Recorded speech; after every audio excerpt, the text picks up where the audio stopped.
So మనకి షేక్ నజీమా అమ్మాయి 6th night అంటే నిన్న నైట్ 11 o'clock GGH లో అడ్మిట్ అవ్వడం జరిగింది. 7th ఈ రోజు ఎర్లీ మార్నింగ్ 1 o'clock డెలివరీ అయింది, సిజేరియన్.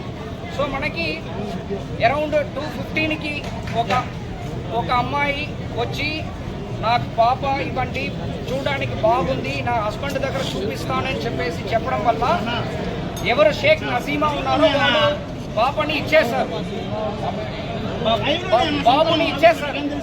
బాబుని ఇచ్చిన తర్వాత హాఫ్ అన్ అవర్ అయిన తర్వాత కూడా ఎవరు బాబుని తీసుకున్నారో వాళ్ళు వెనక రాకపోవడం వల్ల డౌట్ వచ్చి మన పోలీసు ఇన్ఫార్మ్ చేయడం జరిగింది. తర్వాత మనం బేస్డ్ ఆన్ ఇన్వెస్టిగేషను మన పాపని ఇక్కడ నుంచి ఎవరు తీసుకున్నారనేది చూసామంటే మనము బోరుగడ్డ శిరీష అనే ఆవిడ, వాళ్ళ తల్లి చింతపల్లి మంగమ్మ, తర్వాత వాళ్ళ హస్బెండ్ బోరుగడ్డ ప్రేమ్ కుమార్, ఈయన ముగ్గురు, ఇంకొక జన్ కూడా ఉన్నారు. వాళ్ళ నలుగురు కూడా ఇక్కడ నుంచి ఆటోలో బాబుని తీసుకొని వారు కోనూరు విలేజ్ అచ్చంపేట మండల్ పల్నాడుకి వెళ్ళినట్టు మనకి ఇన్పుట్.